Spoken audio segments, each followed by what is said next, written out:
আমার কতটা নাম ডাক হলো তাতে কিচ্ছু যায় আসে না ঈশান, যেন কিচ্ছু যায় আসে না। শুধু এইটুকু জানি যে জীবনে যদি শান্তি থাকে তাহলে সমস্ত অপূর্ণতাই পূরণ হয়ে যায়। আমি তো তেমন কিছু রেখে যেতেও পারিনি তখন, মানে এভাবে ঘটনাটা ঘটে গেল। তোমার চলছিল কি করে, মানে অসুবিধা হয়নি তো? আমার আসতে প্রায় বছর ঘুরেই তো গেছে, 7-8 মাসের ওপর প্রায়। ঈশ্বরের কৃপায় কিছু ছাত্রছাত্রী পেয়েছি, তাদেরকে আমি বাজনা শেখাই আর তার সাথে কিছু প্রোগ্রাম করে টাকা পাই, এতেই আমার চলে যায়। তুমি একাই থাকো তিতির? মানে সঙ্গে কেউ থাকে না? কে থাকবে বলো? মা এসেছিল, কিছুদিন থেকে চলে গেছে। তাছাড়া ওখানে তো বাবা আছে, ঠাম্মা আছে। ওদের ছেড়ে মা এখানে থাকলে ওদেরও তো অসুবিধা হয়। তাছাড়া ওখানে বাড়িঘর সবকিছু ছেড়ে এখানে থাকতে বাবাও রাজি নয়। আর আমি বা কেন আমার জন্য শুধু শুধু ওদের জীবনের সমস্যা বাড়াবো বলো? যখন একাই থাকতে হবে তখন আমি সেটাই মেনে নিয়েছিলাম। মোহর কেমন আছে? আছে, মাঝে তো শঙ্খ আর মোহরের প্রায় ছাড়াছাড়ি হয়ে যাওয়ার উপক্রম হয়েছিল। ঠিক আছে, এটা তো ওদের চিরাচরিত ব্যাপার। মোহরকে ফোন করবো তো? মোহরকে ফোন করতে হবে তো। মোহর কেন, শুধু শঙ্করকে তো ফোন করতে হবে। মোহরকে কেন, মানে মোহরকে ফোন করে শঙ্খকে আসতে বললেই তো হবে, তাই না? কিন্তু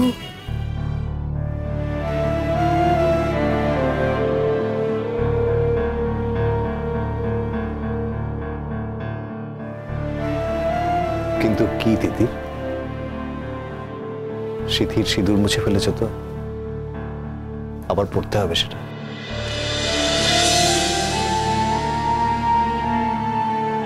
আজকাল এমনিতেই অনেকে সিঁদুর পড়ে না, সেটা কথা নয়, কিন্তু সবাই তো জানে যে তুমি, যে আমি মরে গেছি। কিন্তু আমি তো দিব্যি বেঁচে আছি। আমি যে দিব্যি বেঁচে আছি, তোমার সামনে বসে আছি, এটা জানানোর জন্য একটা বড় করে অনুষ্ঠান করতে পারি না আমরা? করতেই তো পারি, তুমি যা বলবে। বেশ, তাহলে মোহর রানী আসুক, শঙ্খ আসুক, ওদের সঙ্গে একসাথে মিলে প্ল্যান করব।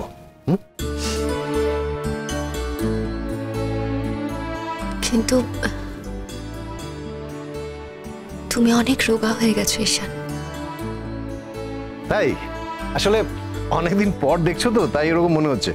আর বাড়ি ছাড়া ছিলাম এতদিন, কিন্তু ভালোই যত্নে ছিলাম ওখানে। ওরা বেশ ভালোই আমার টেক কেয়ার করতো। কিন্তু বাড়ির যত্ন তো বাড়িতেই পাওয়া যায়, তাই না?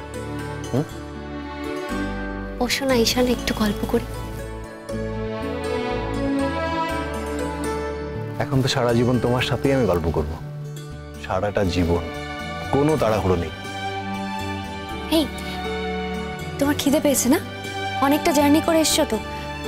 আচ্ছা, কোথা থেকে এলে তুমি? দেরাদুন থেকে। সে তো অনেক দূর। ফ্লাইটে খেয়েছি, ফ্লাইটে মোটামুটি খাবার দিয়েছে, এখন আর তেমন খিদে নেই। আমাকে না একটা ফোন কল করতে হবে, মানে অ্যাসাইলাম থেকে যে এখানে এসেছি, আমি পৌঁছেছি বাড়ি, ওরা থেকে ওদেরকে জানাতে হবে।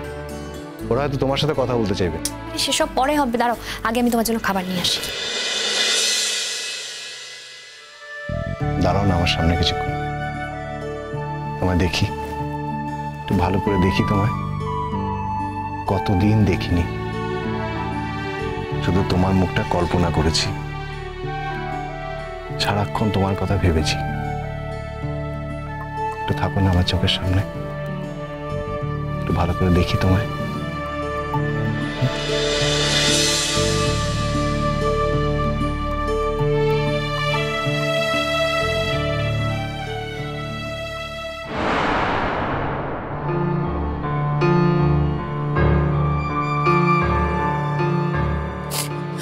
কেঁদে আর কোনো লাভ নেই মা।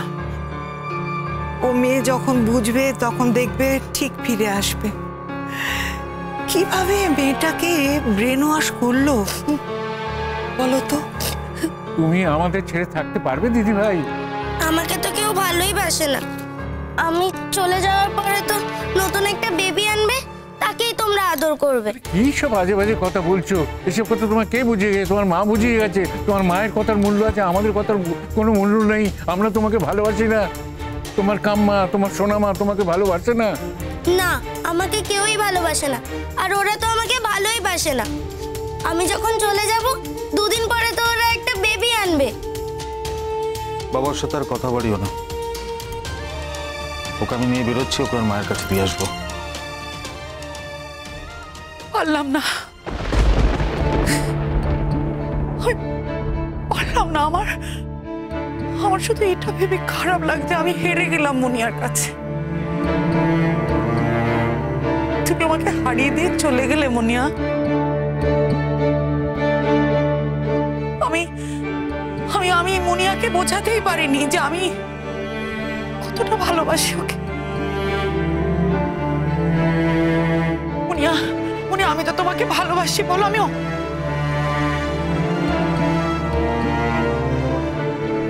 আমি তোমাকে ওই কথাগুলো বলিনি মুনিয়া, আমি বলিনি, তোমার মাম্মা বলেছে। মুনিয়া, আমি কি করব বলো? তুমি তো আমাকে বলতে মুনিয়া, তোমার মাম্মামের কাছে তোমার যেতে ইচ্ছে করে না, তুমি ওখানে গিয়ে থাকতে চাও না। তারপরও তুমি তোমার মাম্মামের কাছে চলে যাবে মুনিয়া, চলে যাবে বলো? হ্যাঁ, আমি মামামের কাছেই যাব। আমার মাম্মাম তো আর নতুন কোনো বেবি আনবে না। তোমরা নতুন বেবি আনবে তাই তোমাদের কাছে থাকছি না। আমার আর কাউকে লাগবে না, আমার মাম্মামকেই লাগবে। মুনিয়া, তোমার একটা কথা বলি। ঠিক আছে, তুমি যাচ্ছ যেমন যাও। তুমি সপ্তাহে 2 দিন এ বাড়িতে আসবে তো? মানে যেরকম তুমি তোমার মামামের কাছে যেতে বা যাও। না, আসবো না, আর কোনোদিনও তোমাদের বাড়িতে আসবো না।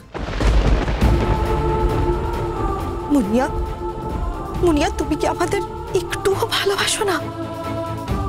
আচ্ছা তুমি বলো, আমাদের কথা কি তোমার একটুও মনে পড়বে না? মুনিয়া, মুনিয়া, তোমার কাকাই তোমাকে কত ভালোবাসে বলো তো?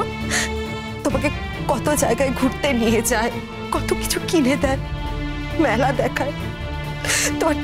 তোমার চলে যাওয়াটা ও দেখতে পারবে না বলে আগেই বাড়ি থেকে বেরিয়ে গেল। তুমি কি বুঝতে পারছো না মুনিয়া যে তোমার কাকাই কতটা কষ্ট পাচ্ছে?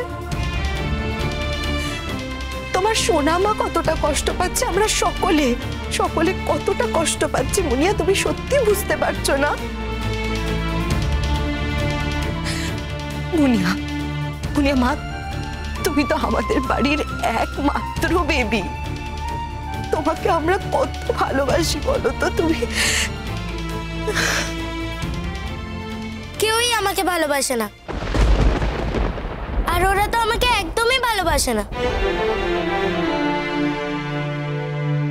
আচ্ছা মুনিয়া, মুনিয়া, আমি যদি এখান থেকে চলে যাই তাহলে তো আর এই কথাটা আসবে না। আচ্ছা, আমি একটা বেবি নিয়ে আসবো। আমি চলে যাই মুনিয়া এই বাড়ি থেকে। তুমি তো এমনি এমনি বলছো, তুমি তো যাবে না। না না না, যাবো। তুমি বললে আমি নিশ্চয়ই চলে যাবো মুনিয়া। শোভনা, তুমি যেও না, তুমি যেও না মুনিয়া, এই বাড়ি ছেড়ে তুমি চলে যেও না।